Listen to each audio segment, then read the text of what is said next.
नमस्कार. सध्या शाळा सुरू आहेत, ॲडमिशन्स वगैरे चालू आहेत. नवीन शाळा, नवीन मुलं, नवीन शिक्षक, सगळं काही. वातावरण खूपच फ्रेश आहे आणि छोटी-छोटी मुलं शाळेत जाताना बघून खूपच आनंद होतो. हेच आपलं भविष्य आहे. लहान मुलं हेच आपलं भविष्य आहे. बऱ्याच ठिकाणी किंवा बऱ्याच वेळा असं दिसतं की पाठीवर मुलाच्या खूप ओझं आहे. खूप काही दप्तर भरलेलं आहे एवढं मोठं आणि मुलं आपलं तेवढं ओझं घेऊन ते शाळेत जात आहेत. आता मी तालुक्यालाच राहते. माझं काही तेवढं मोठं सिटी नाही आहे. पण इथं जे मला दिसतं ते मी सांगते आपल्याला. आणि तेवढं ओझं घेऊन जातात आणि पुन्हा ओझं घेऊन घरी येतात. आणि खूप काही त्यांच्याकडे सगळं काही आहे त्या मुलांकडे. शूज वगैरे, युनिफॉर्म सगळं. एकंदरीत मार्केटमध्ये पण मी कधी-कधी जाऊन बघते. मुलांना पाहिजे तेवढंच द्या हे मला सांगायचं आहे. माझा माझा आजचा विषयच तो आहे, की गरजेपुरतंच मुलांना द्या. आगाऊचं मुलांना देऊ नका, त्यांना त्याची किंमत राहणार नाही. कारण ना, गरजेपेक्षा जास्त मिळाल्यास किंवा आयतं काहीतरी मिळाल्यास त्याची किंमत राहत नसते. तर तुम्ही मुलांना लहान वयातच हे शिक्षण द्यायला पाहिजे. हेच शिक्षणच आहे हे. पुस्तकातलं सगळं काही नाही शिक्षण. आयुष्य जगण्यासाठी काय काय लागतं हे अनुभवातून दिलं पाहिजे आपण. आपलंच अनुकरण मुलं करतात. विनाकारण वाह्यात खर्च करण्यात काहीच अर्थ नाही आहे. मुलानं जर एक चप्पल मागितली तिथं आई-वडील म्हणतात, "मग शूज पण घे सोबत." शूज मागितला तर एक सोबत चप्पल पण घेऊन देतात. कशासाठी हे? अहो त्याला जेवढी गरज आहे तेवढंच द्या.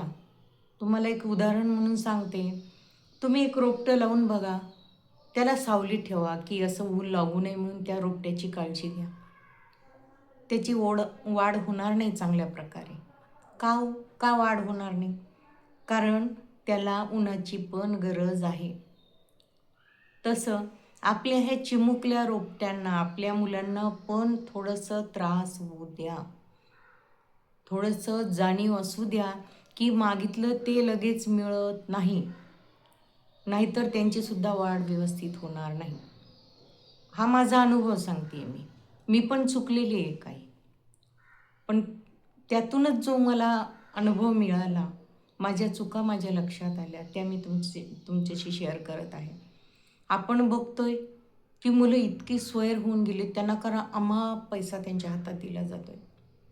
त्यांना पॉकेट मनी खर्च कशासाठी लागतंय? तुम्ही जे पाहिजे ते स्वतः घेऊन द्या. किमान मुलं लहान आहेत तोपर्यंत तरी त्यांच्यावर हे संस्कार रुजवा, की आपण गरजेपुरतंच घेतलं पाहिजे. जेवढं आवश्यक आहे ते तेवढंच खाल्लं पाहिजे. तेवढंच अन्न वाया घालवू नये. ह्या गोष्टी पण संस्काराच्याच आहेत. किंवा बाहेरचं खाऊ नका. त्याचेही दुष्परिणाम होतात. आपण आजारी पडतो. हे सगळं तुम्ही याच वयात या चिमुकल्यांना शिकवा तुम्ही. आणि काय वाईट, काय चांगलं आत्तापासून तुम्ही जर सांगत गेलात, तर ते पुढे मोठे होऊन त्यांना ते समजायला लागेल. पण तुम्ही नाहीच सांगितलात, तुम्ही फक्त पैसे कमवणं कामात बिझी राहिलात, तर तर मात्र ही मुलं मोठी झाल्यानंतर व्यवस्थित वागणार नाहीत. आता काही ठिकाणी किंवा माझाच अनुभव सांगते, आम्ही एकटे असल्यामुळं एकल माता असल्यामुळं कसं आहे, सिंगल पॅरेंट्सचा पण खूप मोठा प्रॉब्लेम आहे. त्या कमवणार पण, आणून खायला पण घालणार आणि मुलांकडे लक्ष देणार. त्या थोड्या कमी पडतात. माझा अनुभव आहे. तेवढं आम्ही मुलांवर तेवढं लक्ष देऊ शकत नाही. जेवढ्या जॉईंट फॅमिली आहे, आई-वडील आहेत, बहीण-भाऊ, काका हे सर्व मिळून जेवढं लहान मुलांकडे लक्ष देऊ शकतात किंवा मोठ्या मुलांकडे, तेवढं सिंगल मदर नाही देऊ शकत किंवा सिंगल फादर पण नाही देऊ शकत. तिथं मात्र ती नाईलाज आहे. पण जेव्हा तुम्ही सगळे एकत्र राहता तेव्हा का नाही लक्ष देत मुलांकडे? आता ती रियाची आई जे पुण्याला मागे घटना झाली, तिने होणाऱ्या नवऱ्याला ढकलून दिलं. तिची आई म्हणते की मला यातलं काहीही माहिती नाही. असं होऊच शकत नाही. कारण आई हे देवाने असं बनवलेलं आहे, आईला असं बनवलेलं आहे, मला तर वाटतं मूल चालताना त्याच्या चालण्याच्या पद्धतीवरनं ओळखू शकते की याच्यात हा व्यवस्थित आहे मुलगी का नाही, किंवा मुलगा पण व्यवस्थित आहे का नाही, का आपला मुलगा चुकीचं वागतोय किंवा आपली मुलगी चुकीचं वागते हे आईला कळतं. बोलण्यावरनं, वागण्यावरनं, सगळ्याच गोष्टीवरनं आईला समजत असतं. आईनं हे लपवून ठेवायला नको. बऱ्याच बायका वडिलांपासून लपवून ठेवतात. मुलगी खूप चुका करतात ते ती नवऱ्याला सांगतच नाहीत. कारण नको भांडणं होते, ह्याचा बाप याला खूप मारेल, हकलून देईल, ही जी भीती आहे ना ती काढून टाका आणि प्रत्येक गोष्ट नवरा बायकोनी एकमेकांना शेअर करा, सांगा, त्यातून मार्ग काढा आणि मुलांवर थोडीशी वचक ठेवा.